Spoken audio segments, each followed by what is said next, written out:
Good morning class. आज हम start करने वाले हैं लेक्चर नंबर 3 और इस लेक्चर में बेसिकली हम जो बात करेंगे वो होगी ग्राफ की। ठीक है, लेक्चर नंबर 2 में मैंने बताया था आपको स्ट्रेट लाइन के ग्राफ के बारे में। ठीक है, आज जो हम बात करेंगे वो होगा पैराबोला का ग्राफ। ठीक है, इसके अलावा आज जो सेकंड टॉपिक जो हम स्टार्ट करेंगे वो होगा स्लोप ऑफ ग्राफ की बात। हम समझेंगे कि ग्राफ का स्लोप क्या होता है। हालांकि हमने थोड़ा बहुत इसके बारे में स्ट्रेट लाइन में सीखा था, स्ट्रेट लाइन का स्लोप निकाला था हमने tan थीटा से। तो यहाँ पर भी हम चीज़ों को जानेंगे। ठीक है, अलग अलग कर्व के स्लोप क्या क्या होते हैं। थर्ड जो टॉपिक आज हम पढ़ेंगे वो होगा मैक्सिमा एंड मिनिमा कॉन्सेप्ट। ये जो टॉपिक है ये काफ़ी इम्पोर्टेंट रहेगा आपका जब पढ़ेंगे चैप्टर नंबर 3 के बारे में। और चैप्टर नंबर 3 जो होगा वो होगा motion in a straight line. ठीक है, तो इस चैप्टर में आप देखेंगे कि ये कॉन्सेप्ट कैसे यूज़फुल हो रहा है। तो चलिए शुरू करते हैं टॉपिक पैराबोला। सबसे पहले आपको ये समझना है कि पैराबोला आपका कुछ इस तरीके से शेप आपके दिखते हैं कि मान लीजिए ऐसा कोई कर्व अगर जा रहा हो। ठीक है, तो इस टाइप के शेप जो होंगे वो पैराबोला होते हैं। जैसे सर्कल आप जानते हैं, इसको आप क्या कहते हैं, ये आपका सर्कल होता है। ठीक, तो ऐसे ही ये आपका पैराबोला का नेचर होता है। हालांकि मैं आपको केवल अभी स्टार्टिंग से ही बता रहा हूँ कि ये चीज़ें मतलब पैराबोला किसको कहते हैं। इस टाइप का जो नेचर होता है कर्व का वो पैराबोला है। या फिर आपने देखा होगा कि जब हम फुटबॉल को किक मारते हैं तो फुटबॉल का जो पाथ होता है ना, इस तरीके का जो रास्ता ये लेता है या जिस पाथ पे चलती है ये बॉल, तो उस पाथ को हम क्या बोलेंगे। ये स्ट्रेट लाइन तो है नहीं, है ना, न ही ये सर्कल है। तो ये एक अलग ज्योमेट्री है जिसको पैराबोला बोला जाता है। तो सबसे पहले तो ये क्लियर हमें होना चाहिए। सेकंड हमें जानना है कि इक्वेशन क्या होती है पैराबोला की। ठीक है, तो इसमें मैं आपको बताऊंगा कि आप कैसे पहचानेंगे किसी इक्वेशन को देख के कि वो पैराबोला की इक्वेशन है या नहीं है। जैसे अगर आप याद करें तो स्ट्रेट लाइन में मैंने आपको बताया था कि y = mx + c, इस तरीके से आपकी इक्वेशन जो बनी थी, x और y की पावर 1 हो तो आप देख के बता सकते थे कि वो आपका स्ट्रेट लाइन है। तो पैराबोला में आपको क्या करना है कि चीज़ों को कैसे पहचानना है। जैसे x और y दो वेरिएबल होंगे आपके, ठीक है, और x की पावर 1 होगी तो y की पावर 2 होनी चाहिए, और दोनों इस तरीके से होनी चाहिए, एक इक्वल के इधर और एक इधर। तो ये एक जनरल तरीका मैं बता रहा हूँ, बहुत सिंपल तरीका। ठीक है, पैराबोला की बेसिक इक्वेशंस को पहचानने का। ठीक है, और दूसरा तरीका ये हो सकता है कि अगर आप y की जो पावर है वो तो आप लें 1 और x की पावर 2 लें, तो ये भी आपकी पैराबोला की इक्वेशन होगी। ठीक है, तो इस टाइप की इक्वेशन पैराबोला को शो करेंगे। तो नेक्स्ट आपको पहचानना है, जैसे अगर कोई x² लिखता है और इक्वल टू y और वो बोलता है ये क्या है, तो हम पहचान जाएंगे पैराबोला है। इनके कोफिशिएंट के बारे में कोई दिक्कत नहीं, जैसे यहाँ 5 आ सकता है ना, या फिर आपका एग्जाम्पल ऐसा भी हो सकता है कि x² = -5y, या फिर आपका एग्जाम्पल ऐसे हो सकता है कि x² = 1/4y, या फिर आपका एग्जाम्पल हो सकता है x² = 16y, कुछ भी हो सकता है, कोई भी नंबर। ठीक है, उस नंबर में कोई दिक्कत नहीं है। या फिर कोई बोलता है कि सर क्या ये भी पैराबोला हो सकता है, जैसे कि मान लीजिए 2x² = y, डेफिनेटली हो सकता है ना। कोफिशिएंट ऑफ x और कोफिशिएंट ऑफ y ये कोई भी नंबर हो सकते हैं, पॉजिटिव नंबर, नेगेटिव नंबर, है ना, या फिर ये कोई फ्रैक्शन भी हो सकते हैं। फ्रैक्शन आप जानते हैं, इस तरीके से जो लिखा जाता है 2/7 माइनस प्लस कुछ भी, तो इसको आप सिंपल पैराबोला बोलेंगे। अगर मैं आपसे बोलूं कि आप 2 एग्जाम्पल मुझे बताइए, कि अगर मैं आपसे बोलता हूं किसी बच्चे से कि भाई मुझे कोई 2 एग्जाम्पल बताओ पैराबोला के लिख के अपने मन से, तो आप आसानी से अब लिख सकते हैं। इससे पहले तक आप हो सकता है आपको नहीं पढ़ा है तो नहीं लिख सकते थे, लेकिन अब ये जानने के बाद आप लिख सकते हैं दो इक्वेशन। जैसे किसी ने बोला सर एक्स स्क्वायर लिखो, वाई लिखो, यहाँ 3 लिख दो, वाई का कोफिशिएंट, एक्स का कोफिशिएंट 5 लिख दो, मैंने बोला सही है, पैराबोला हो गया। और कोई दूसरा बच्चा बोलेगा सर मैं कुछ और लिखना चाहता हूँ, यहाँ पर 7, यहाँ पर माइनस का 2 वाई, मैंने कहा ये भी सही है। एक तीसरा बच्चा बोलता है, वो बोलता है सर मैं दूसरा एग्जाम्पल बनाऊंगा, यहाँ पर 5x equal to 3y square, मैंने कहा ये भी ठीक है। और एक और example 7x equal to -2y square, तो ये भी ठीक है। कहने का मतलब ये सारे एग्जाम्पल पैराबोला के हैं। ठीक है, तो जैसे मैंने शुरुआत की थी स्ट्रेट लाइन में कि स्ट्रेट लाइन आप सबसे पहले पहचानेंगे कैसे, तो आपको पता था x की पावर 1 और y की पावर 1 होती थी यहाँ पर, है ना। यहाँ पर किसी भी एक वेरिएबल की पावर 2 होगी, तो आप पहचानना सीख गए। अब हम इसके सेकंड पार्ट पर आते हैं कि हम पैराबोला को ड्रॉ कैसे करेंगे।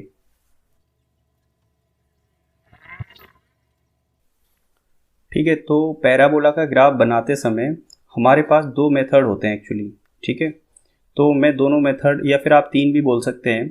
मेथड 1 तो बहुत बेसिक है, वेरी बेसिक। अब मैं इसके आगे शॉर्ट में लिख देता हूँ क्लास 9। जैसे मैं क्लास 9 लिखूंगा आप समझ जाएंगे कि मैं क्या बात कर रहा हूँ। मैं ये भी आपको इलस्ट्रेशन दूंगा, ठीक है, इसका भी एक इलस्ट्रेशन मैं आपको बताऊंगा कि आप कैसे x की अलग अलग वैल्यू पे y बनाएंगे। पर दूसरा मेथड, एक है मेथड 2, और यही मेथड ये मेथड हमारे काम का होगा ज़्यादातर। और ये मेथड क्या है, रिजल्ट्स को याद रख के। ठीक है, कौन से रिजल्ट को, स्टैंडर्ड रिजल्ट को। यहाँ पर मैं लिख देता हूँ std डॉट स्टैंडर्ड रिजल्ट्स को याद रखें। ज़्यादातर आप ये समझना कि क्लास 11th में या फिर आप कहीं अच्छे हायर लेवल पे भी देखें तो नेचर केवल हम इसी को देख के बताते हैं सॉल्यूशन, स्टैंडर्ड रिजल्ट को याद करके। हम वहाँ पर ड्राइव करने नहीं बैठते, ठीक है, पूरा मेथड सॉल्व करने नहीं बैठते हैं। एक और मेथड है मेथड 3, और ये मेथड ये है कि मैथ्स की जो बेसिक डेफिनेशंस हैं उनसे सॉल्व करना।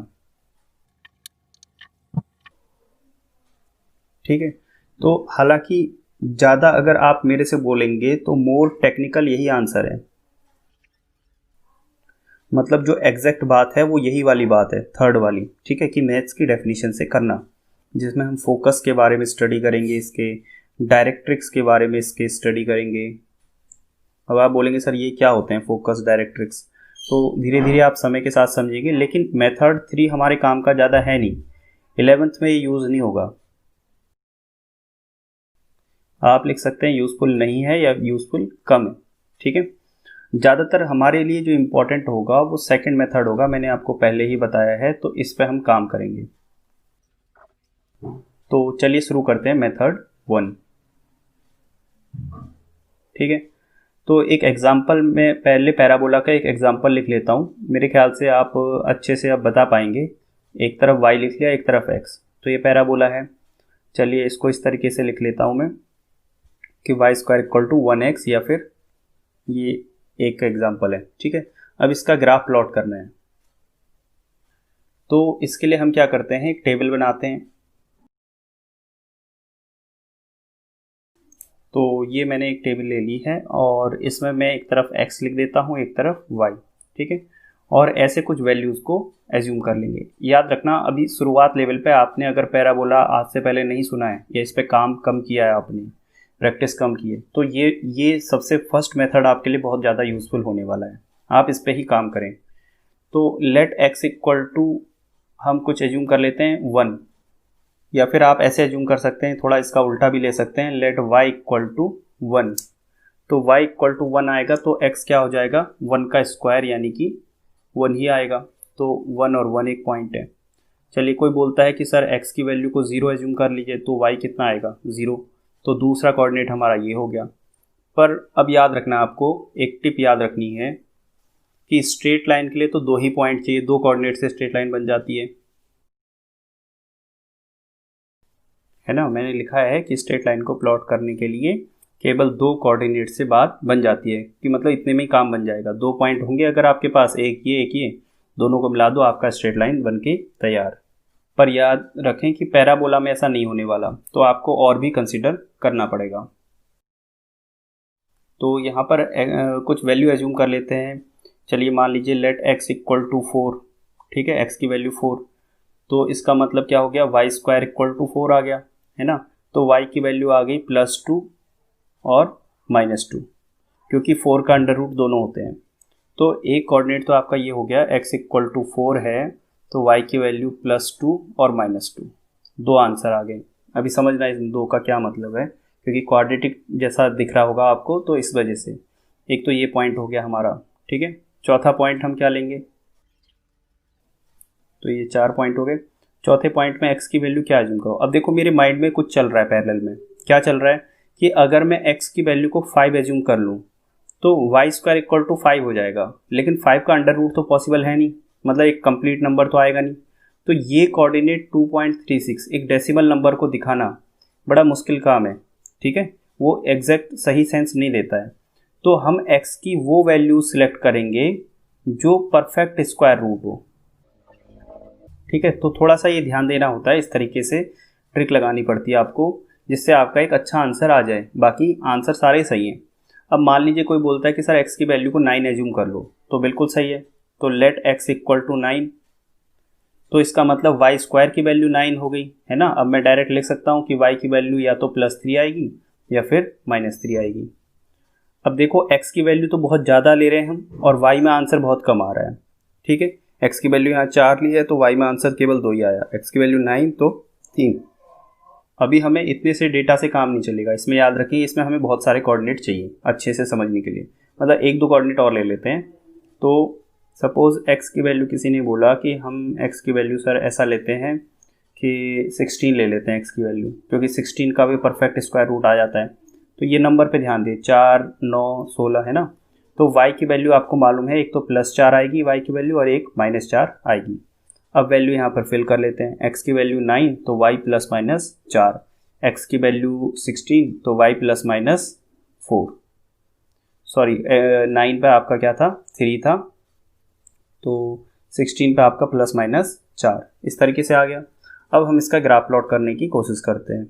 तो मैं x और y एक्सेस आपके लिए बना दे रहा हूँ यहाँ पर,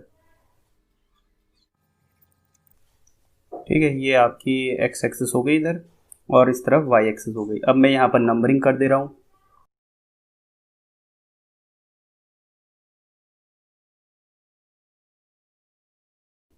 तो ये मैंने नंबरिंग कर दी इसमें, ठीक है। 2 का स्केल ले लिया है, अगर आप देखें, क्योंकि डेटा बहुत ज़्यादा जा रहा था, तो 16 लगभग ले लिया है।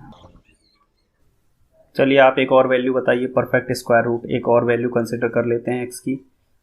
लेट x इक्वल टू, आप बोलिए जिसका परफेक्ट स्क्वायर रूट हो। अब आप खुद से सोचेंगे तो 25 आप ले सकते हैं, ठीक है। तो y की वैल्यू +-5, ठीक है। अभी आप देखिए कि इसमें यहाँ पर मैं फिल कर देता हूँ 16 के बाद 25, तो यहाँ +-5। तो फर्स्ट रीडिंग आपकी क्या आएगी, x इक्वल टू 0 पर y 0, तो पहला पॉइंट तो यही है ओरिजिन हमारा। दूसरा पॉइंट यहाँ पर आप देखिए जहाँ कर्सर है ये अभी, x इक्वल टू 1 पर y की वैल्यू 1 है, तो 1 यहाँ कहीं होगा, और सेकंड पॉइंट यहाँ पर आएगा 2 के बीच में। थर्ड है x इक्वल टू 4 पर y +-2 है, तो x इक्वल टू 4 तो ये पॉइंट है, और y की वैल्यू एक तो +2 आ रही है और एक इसके साथ साथ -2 आ रही है, ये वाला पॉइंट, ठीक है। नेक्स्ट अगर आप देखेंगे तो x की वैल्यू 9 है तो y की वैल्यू +-3, तो x की वैल्यू हमने 9 ले लिए 8 और 10 के बीच में, तो y आप देखेंगे 3 है जो कि 2 में आता है यहाँ कहीं, ठीक है।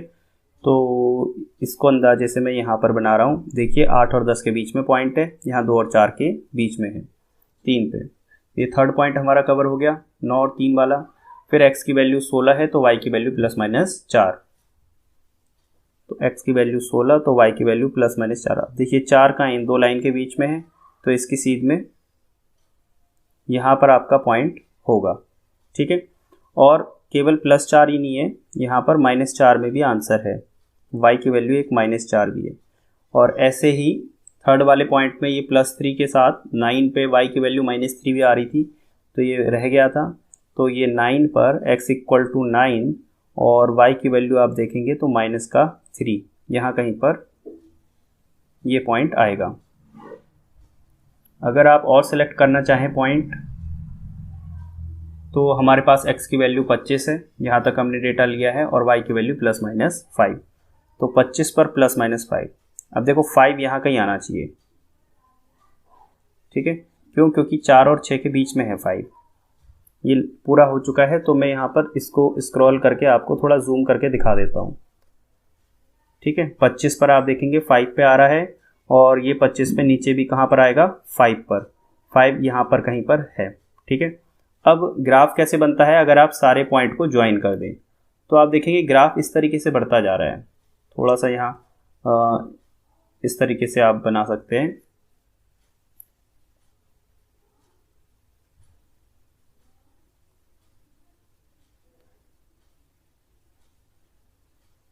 क्योंकि मैं थोड़ा रफ तरीके से बना रहा हूँ, रफ एंड से, विदाउट स्केल, है ना, तो हो सकता है आपको यूनिफॉर्मिटी ना दिखे ग्राफ में, लेकिन अगर आप देखेंगे तो ग्राफ का नेचर इस तरीके से होता है। मैं थोड़ा शॉर्टकट याद रखने के लिए बोलता हूँ आपको कुछ चीज़ें। ये ग्राफ के 2 मुंह हैं, आप ऐसे समझिए ग्राफ का माउथ है। जैसे कोई एनिमल होता है ना, इस तरीके से, क्रोकोडाइल ले लें, आप कुछ भी ले लें, थोड़ा सा याद रखने के लिए मैं आपको ट्रिक बता रहा हूँ, क्योंकि यही हमारे काम में आएंगे तरीके। बाकी मैं स्टैंडर्ड तरीके से आपको बता दूंगा, पर आप भूल जाएंगे, तो थोड़ा मैं आपको याद कराऊंगा बाद में। आप अभी याद रखें, इसको मैं मुंह बोल रहा हूँ, ग्राफ का मुंह, है ना। तो ये मुंह किधर है? एक्स एक्सिस की तरफ है, ये प्लस एक्स एक्सिस है, इसकी तरफ को मुंह है ग्राफ का। ये कब होता है? जब आपकी ग्राफ की ये फॉर्म होती है, y² = 4ax, ठीक है। ध्यान देना, यहाँ पर क्लोज नहीं है, ये केवल इस तरीके से मैंने बताया आपको, ठीक। तो ये नेचर है y² = 4ax ग्राफ का। ये स्टैंडर्ड फॉर्म है 4ax। 4a एक कॉफिशिएंट होता है, 4 तो एक नंबर है, a इसका फोकस का कोऑर्डिनेट होता है। अब ये फोकस वगैरह क्या होते हैं ये आपको अभी समझ नहीं आएगा, जब मैंने बताया था मेथड 3 हम पढ़ेंगे, ठीक है। ये वाला जो है थर्ड मेथड, इसको मैथ की बेसिक डेफिनेशन से, पैराबोला का ग्राफ जब हम सीखेंगे तब मैं आपको बताऊंगा ये 4ax वगैरह क्या होते हैं। फिलहाल तो हमारे काम का मैंने बताया ना सेकंड वाला ही है, तो मैं सेकंड पे ही ज़्यादा फोकस कर रहा हूँ। तो अभी हम स्टार्ट करते हैं मेथड 2 हमारा, जो कि बहुत ज़्यादा यूज़फुल है।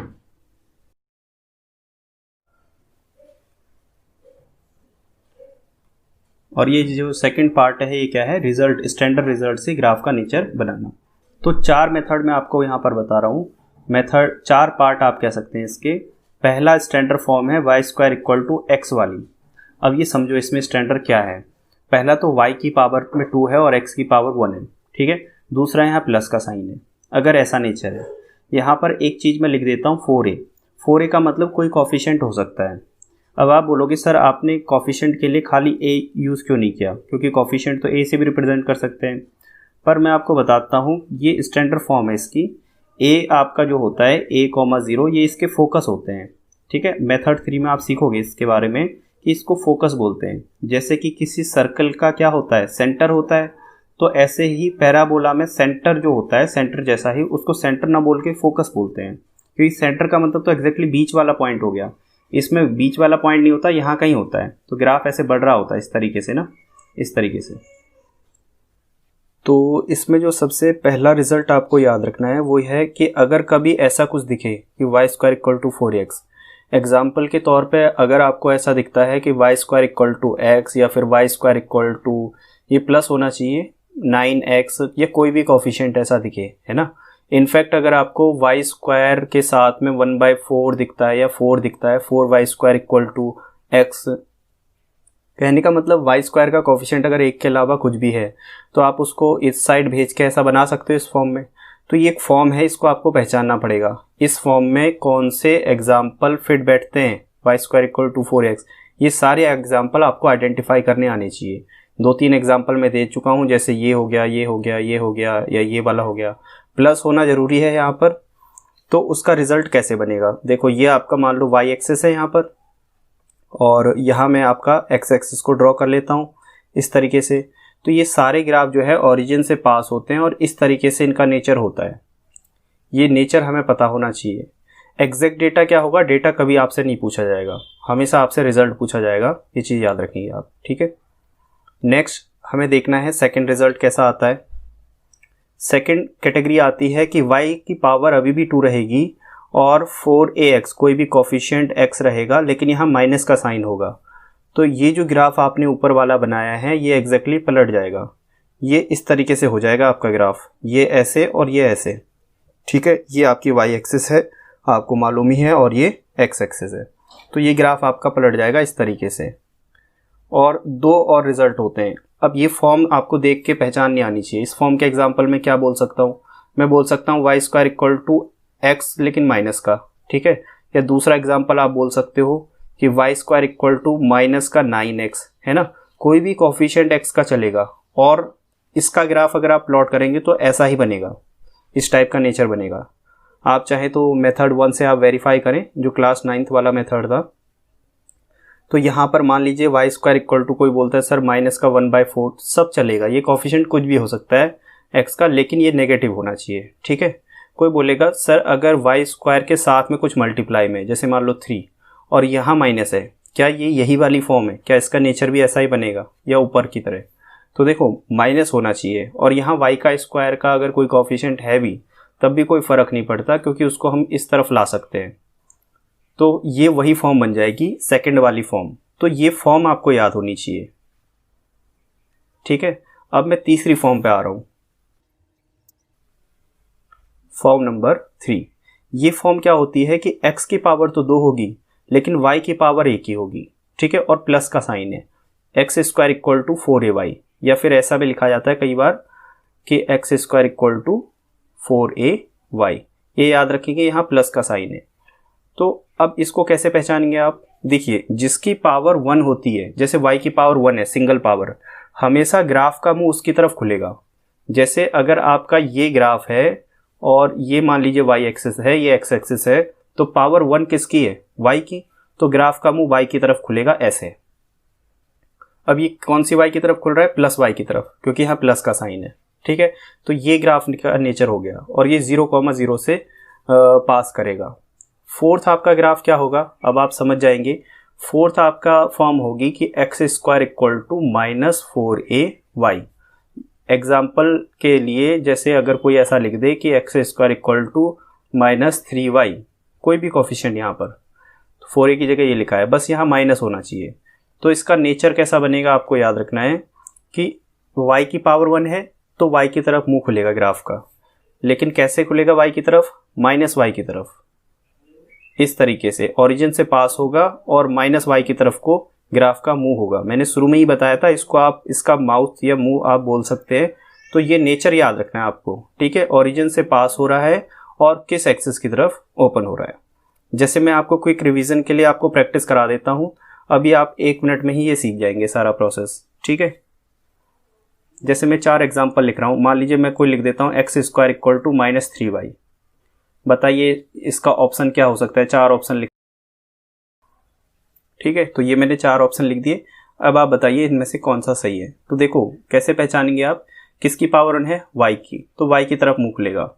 ये पहले वाले में आपका क्या हो रहा है, इसमें y की तरफ मुंह खुला है, ये एक चांस है, लेकिन यहाँ माइनस y है तो माइनस y की तरफ मुंह खुलेगा। इसमें मुंह किधर को है, x की तरफ, ये हो नहीं सकता, ये हो नहीं सकता माइनस x, और यही होगा माइनस y का। आई होप आप समझ गए होंगे। ये किसकी इक्वेशन है, चलो रिवीजन कराता हूँ आपको। ये किसकी इक्वेशन है बताइए, ये है y square equal to 4ax की। कैसे पहचाना मैंने, क्योंकि x की पावर 1 है तो इसकी तरफ मुंह है, और प्लस का साइन है तो प्लस x की तरफ मुंह है, ठीक है। ये सेकंड वाली ग्राफ किसकी इक्वेशन है, ये देखिए x की तरफ मुंह है माइनस x की तरफ, तो इसमें है आपका जिसकी तरफ मुंह है उसकी पावर 1, तो ये बनेगा y square equal to minus 4ax, ठीक है। वैसे भी ये दोनों अपोजिट होते हैं एक दूसरे के।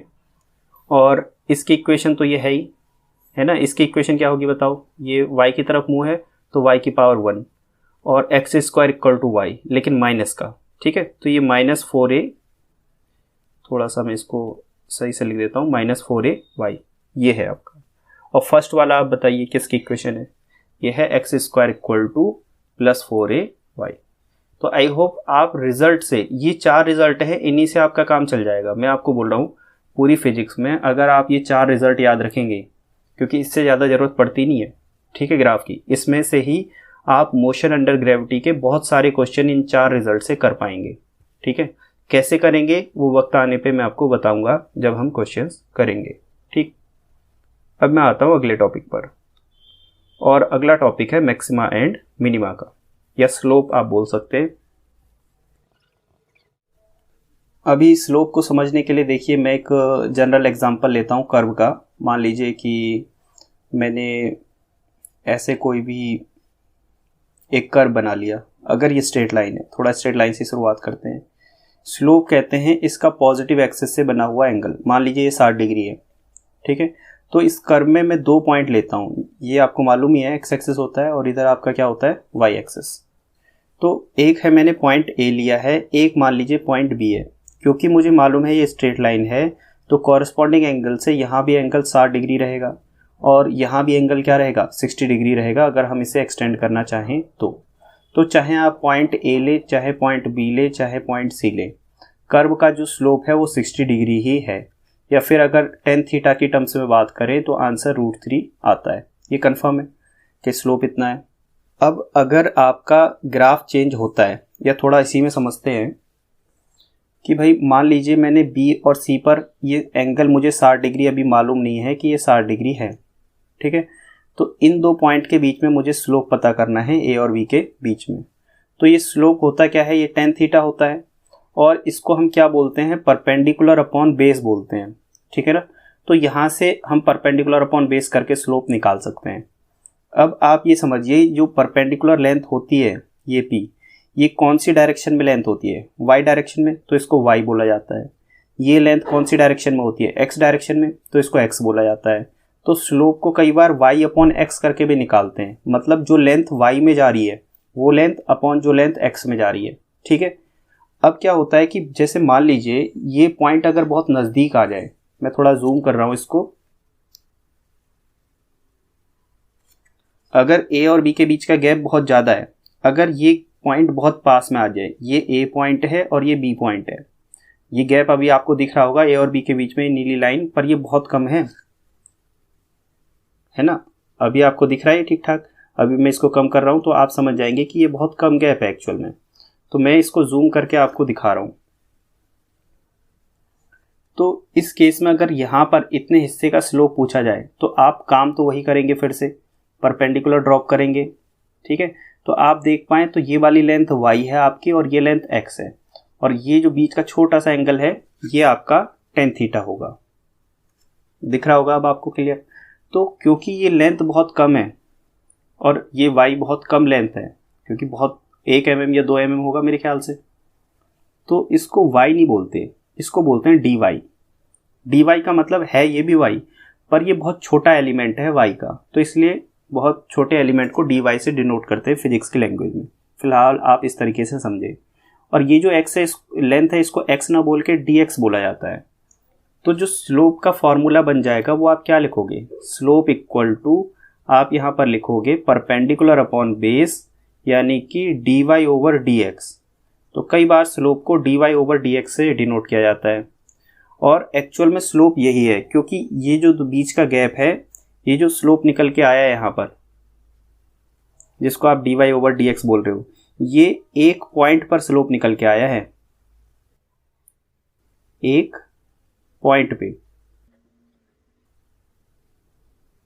ठीक है, तो हमें एक्चुअल में कर्व का स्लोप एक पॉइंट पे ही निकालना होता है। अब पॉइंट क्यों बोल रहा हूँ, क्योंकि ए और बी के बीच की गैप, ये लेंथ इतनी कम है कि ये लेंथ जो है एक पॉइंट के बराबर लेंथ होती है। जैसे एक डेसिमल होता है ना, उसकी जो लेंथ है कितने mm होती है, बहुत कम, तो इसको पॉइंट लेंथ भी बोलते हैं।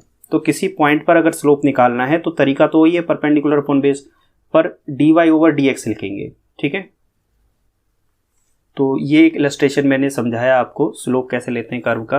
मैं एक जनरल कर्व का एग्जांपल लेता हूँ। जनरल कर्व का मतलब जरूरी नहीं है कि वो स्ट्रेट लाइन ही हो। ठीक है, अभी आप यहाँ पर देखिए, मैंने एक एग्जांपल लिया है y एक्सिस x एक्सिस, और ये मेरा कर्व है। ठीक है, ये जो लाइन है ये किसी कर्व को दिखा रही है। ठीक है, तो इस कर्व में मैं कुछ पॉइंट बोल रहा हूँ। जैसे अगर मैं बोलूँ ये पॉइंट A है, यहाँ पर स्लोप क्या होगा, तो स्लोप कैसे पता चलता है, सबसे पहले जिस पॉइंट पर स्लोप निकालना है उस पॉइंट पर आप टेंजेंट लाइन खींचें इस तरीके से। ठीक है। और ये टेंजेंट लाइन आपकी जो पॉजिटिव एक्स एक्सिस है उसके साथ जो एंगल बना रही होगी, मान लो 10 डिग्री का एंगल है, तो यही आपका स्लोप है, ये ढलान है इसका इस पॉइंट पर, ठीक है। तो यहाँ पर स्लोप आपका हो जाएगा tan थीटा इक्वल टू, मतलब स्लोप इक्वल टू tan 15 ये होता है, या 10 डिग्री है तो 10 डिग्री आप ले सकते हैं, जितना भी डिग्री वो है। अब मान लीजिए मैं एक दूसरा पॉइंट सेलेक्ट करता हूँ, ये पॉइंट है यहाँ पर, इस पॉइंट पर भी, यहाँ पर आपको ये चढ़ाई या ढलान क्या लग रहा है, ज़्यादा दिख रहा है, तो यहाँ पर कम है, ए पर बहुत कम है स्लोप, यहाँ पर लग रहा है ज़्यादा ढलान है, ज़्यादा स्लोप है। तो उसको डिफाइन कैसे करेंगे मैथ्स की लैंग्वेज में? तो सबसे पहले हम यहाँ पर एक टेंजेंट लाइन ड्रॉ करते हैं, वो लाइन ये हो गई। अब उस टेंजेंट लाइन का हम पॉजिटिव एक्स एक्सिस से एंगल देखते हैं। ये एंगल अब आपको लग रहा होगा 60 डिग्री जैसा है। अब मैं एग्जैक्ट नहीं बोल रहा हूँ 60 डिग्री, लेकिन ये एंगल ज़्यादा लग रहा है मुझे। तो यहाँ पर जो मेरा स्लोप आएगा वो कितना आएगा, वो आएगा tan 60। और हमें पता है tan 60 की वैल्यू tan से ज़्यादा होती है, क्योंकि tan में वैल्यूज़ बढ़ती है 90 की तरफ जाते हुए। तो यहाँ पर स्लोप ज़्यादा है। ऐसे ही आप इस पॉइंट पर निकालेंगे तो यहाँ पर तो लगभग 90 डिग्री जैसा ही मुझे एंगल ये लग रहा है, 80 डिग्री के आसपास। तो ये एंगल बढ़ता जा रहा है, ठीक है। इसे हम कहेंगे कि ये जो ग्राफ है, ये जो कर्व है आपका, इसका स्लोप बढ़ता जा रहा है, ठीक है। ये तो रहा इसका जनरल एग्जांपल। एक एग्जांपल हम और लेते हैं इसमें, ठीक है। इसको मैं एग्जांपल 2 बोल देता हूँ मान लीजिए। और ये आपका पॉजिटिव वाई एक्सिस है, ये एक्स एक्सिस है। यहाँ पर भी जो हमारा कर्व है, कुछ भी हम ऐसे सिलेक्ट कर सकते हैं, इस टाइप का कर्व, वही चीज़ है। अब स्लोप कैसे निकालेंगे इस पॉइंट पर, ए पर? फिर से देखिए, ए पॉइंट पर हम क्या करते हैं, इसको थोड़ा सा अच्छे से समझते हैं। थोड़ा समय लेगा ये, लेकिन आपको बात समझ में आ जाएगी। मान लीजिए ये जो पॉइंट है यहाँ से यहाँ तक, ये जो लेंथ देख रहे हैं, ये वाली लेंथ, जो रेड कलर वाली लेंथ है, इस ये रेड कलर एक्चुअल में आपको लग रहा होगा ये लेंथ बहुत ज़्यादा है। ये लेंथ जो है ना, रेड कलर की जो लाइन है, ये बहुत कम है, 1 mm 2 mm के आसपास है, आप ऐसा मान लीजिए, ठीक है। तो आप ये एज्यूम कर सकते हो कि ये लेंथ रेड कलर की अगर ये बहुत कम है, तो आप इसको और कम कर सकते हो, आधा भी कर सकते हो इतना, ठीक है। तब जब आधा कर दोगे तो ये लेंथ ना होके, ये लाइन ना होके पॉइंट बन जाएगी। ये मैंने लाइन को किस में बदल दिया, पॉइंट में बदल दिया, अगर मैं उसकी लेंथ कम करता जाऊं तो, ठीक है। अब इस पॉइंट पर मुझे स्लोप चाहिए, तो मैं क्या करूंगा, यहाँ पर मैं इस पॉइंट से हल्का हल्का डॉट डॉट आगे बढ़ रहा हूं, ठीक है। और ऐसे ही डॉट डॉट यहाँ पर बढ़ रहा हूं आगे। ये जो लेंथ है इसको मैं बोल रहा हूं परपेंडिकुलर, ठीक है। और ये जो परपेंडिकुलर आ रहा है मेरा, ये बहुत कम है, आपको मालूम है ये लेंथ 1 mm 2 mm के आसपास आएगी, ठीक है। तो इसको मैं डी वाई बोलता हूँ, क्योंकि ये है तो मेन आपकी वाई एक्सिस ही, तो इसमें जितना भी ऊपर चढ़ोगे वो होगा डी वाई ही। डी वाई क्यों? क्योंकि वाई बहुत कम है। और ये लेंथ को मैं क्या नाम दे रहा हूँ, डी एक्स, क्योंकि ये लेंथ है तो एक्स डायरेक्शन में ही ऐसे, लेकिन ये बहुत कम है तो इसको डी एक्स नाम दे दिया। अब यहाँ पर इनके बीच का जो एंगल है, इससे ज़्यादा जूम नहीं हो सकता ये, लेकिन आपको समझना पड़ेगा। ये वाला जो ऐसे लाइन जा रही है रेड कलर की, और ये मैंने डॉट डॉट बनाया था, ये डॉट डॉट बनाया, इसको मैंने बोला डी वाई, इसको मैंने बोला डी एक्स। मैं बोल रहा हूँ ये जो एंगल है थीटा, ये tan थीटा अगर मुझे निकालना हो तो मैं कैसे निकालूंगा, परपेंडिकुलर अपॉन बेस, है ना, क्योंकि यही तो स्लोप है। तो स्लोप यहाँ पर जो निकल के आ जाएगा वो होगा स्लोप एट पॉइंट ए। अब आपको ये ध्यान देना पड़ेगा, मैं एक पॉइंट पर स्लोप बोल रहा हूँ। पॉइंट क्यों बोल रहा हूँ? क्योंकि ए की लेंथ मैंने बहुत कम मानी है, आप इससे भी कम मान सकते हो। तो लेंथ कम मानोगे तो वो पॉइंट में कन्वर्ट हो जाएगा। तो उसका फॉर्मूला होता है d Y over D x, ठीक है। इसको आप ऐसे भी समझ सकते हैं कि अगर आप डिफ्रेंशिएट कर दें किसी कर्व को, आपको डिफ्रेंशिएशन मैंने सिखा रखा है, अगर आप डिफ्रेंशिएट कर दें किसी कर्व को, तो जो आपका आंसर निकल के आएगा वो आंसर ही आपका स्लोप है एक्चुअली। तो आई थिंक आपको थोड़ा क्लियर हुआ होगा कि स्लोप को हम हर बार D Y over D X क्यों लिखते हैं। चलिए मैं आपसे एक दो चीज़ें और पूछता हूँ, देखें आप कितना माइंड चला सकते हैं। ये जो कर्व है ये एक्चुअल में ऐसे जा रहा है कर्व, मान लीजिए इस तरफ भी होता है कर्व, और ऐसे आपकी वाई एक्सिस है ही, ठीक है।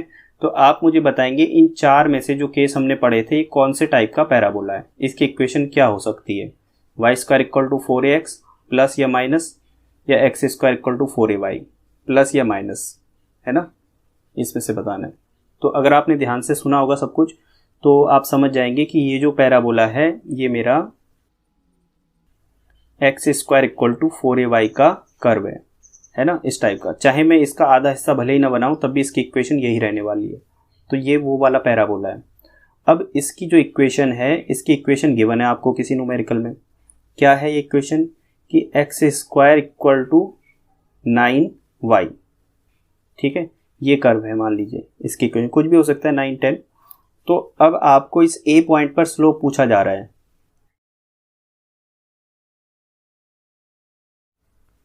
तो ये मैंने लिख दिया यहाँ पर। आप ध्यान दें कि ऊपर वाले एग्जाम्पल में जो कर्व है उसकी इक्वेशन गिवन है x square equal to 9y। आपको पॉइंट ए पर स्लोप कैलकुलेट करना है, ये जो पॉइंट ए है, ठीक है। और गिवन क्या है कि ए के कोऑर्डिनेट गिवन है। खैर इसको बाद में समझेंगे कोऑर्डिनेट का मतलब। तो इसको सॉल्व कैसे करेंगे? ए पॉइंट पर स्लोप हमें पता है, ये dy/dx होता है, ठीक है, ये जो फॉर्मूला आपका आया था। तो यहाँ पर हमारा जो करने का तरीका होता है वो ये होता है, slope of any curve is given by this formula. और ये फॉर्मूला क्या होता है कि स्लोप होता है dy/dx, या फिर d/dx कर दें y का डिफरेंशिएट कर दें। अब हमें मालूम है इस कर्व की इक्वेशन ये है x square equal to 9y। तो यहाँ से आप बोल सकते हैं कि y की वैल्यू एक्स स्क्वायर अपॉन 9 है। तो आपको इसको डिफरेंशिएट करना है, तो y की वैल्यू पुट कर दीजिए एक्स स्क्वायर अपॉन 9। तो इसका डिफरेंशिएशन क्या आएगा? 1/9 तो बाहर आ जाता है कोफिशिएंट, डिफरेंशिएशन केवल x का होता है, एक्स स्क्वायर का। तो आंसर आ गया 1/9 इंटू 2x। तो जो स्लोप निकल के आ रहा है वो आ रहा है आपका slope m equal to 2/9 of x। अब ये देखो जैसे जैसे x की वैल्यू चेंज होगी तो वैसे वैसे स्लोप भी चेंज होगा। तो यहाँ एक दो बातें हैं जो आपको याद रखनी है। क्या कि जो स्लोप आ रहा है वो x पे डिपेंड कर रहा है। मतलब x की वैल्यू कोई बोलेगा बढ़ा दो तो आंसर भी हमारा ज़्यादा आ जाएगा, क्योंकि 2/9 को उस केस में हम ज़्यादा बड़े नंबर से मल्टीप्लाई कर रहे होंगे, ठीक है। ये x की वैल्यू अगर ज़्यादा रखोगे तो ज़्यादा नंबर से मल्टीप्लाई करोगे, आंसर ज़्यादा आएगा। अब इसने यहाँ पर ये बोला है जो a पॉइंट है उसका x कोऑर्डिनेट 3 है। मतलब जो a पॉइंट यहाँ ग्राफ में है, इसकी जो पोजीशन है इस a पॉइंट की, ये x में तो 3 यूनिट आगे पर है इसकी लोकेशन, और y में 2 है। हमें y से मतलब नहीं है क्योंकि स्लोप में y का कोई यूज़ नहीं है।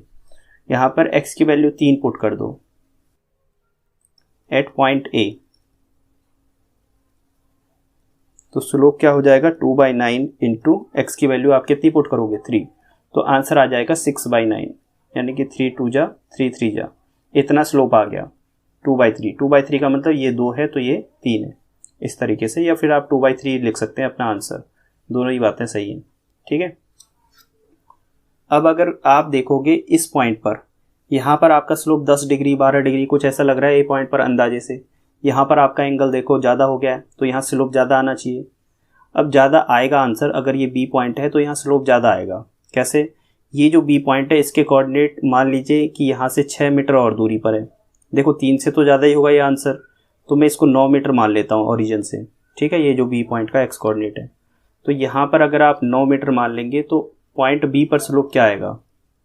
एट पॉइंट बी आपका जो स्लोप आएगा वो आ जाएगा 2/9 इंटू बी का कोऑर्डिनेट, यानी कि 9 मान लो तो 2 मीटर।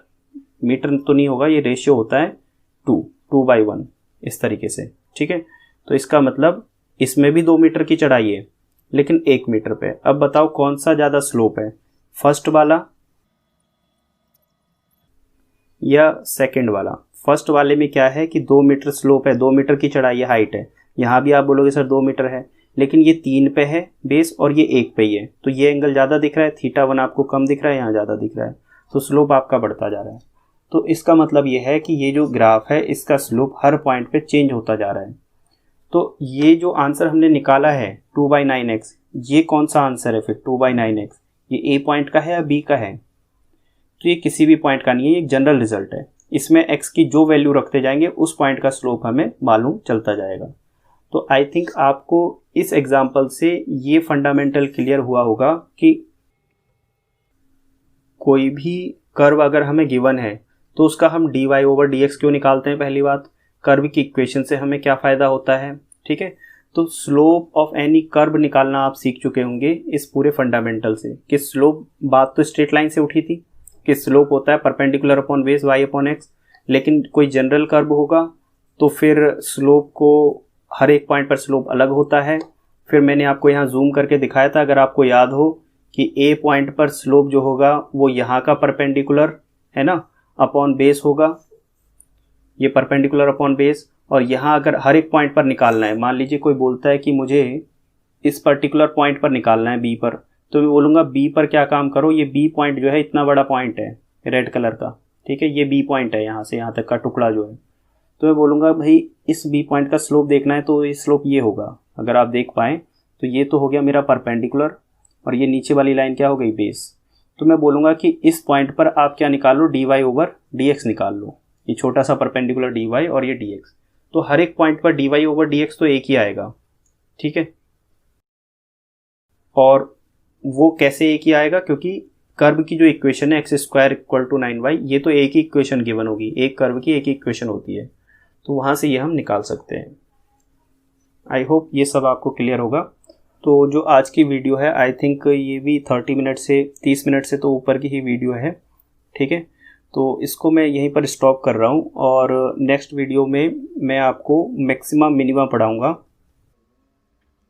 क्योंकि स्लोप जानने के बाद जो अगला पॉइंट होता है, जब एक बार आपको स्लोप का वास्तविक मीनिंग पता चल जाता है स्लोप का, तो आप मैक्सिमम मिनिमम बता सकते हैं। मैक्सिमम मिनिमम थोड़ा सा आपको ऐसे बता देता हूँ कि ये किस टाइप का होता है।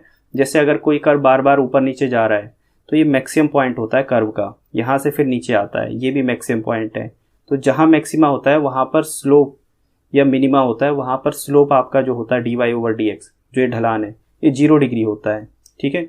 तो इस कॉन्सेप्ट का यूज़ करके हम ग्रेविटी के बहुत सारे क्वेश्चंस सॉल्व करते हैं, तो मोशन अंडर ग्रेविटी के, ठीक है।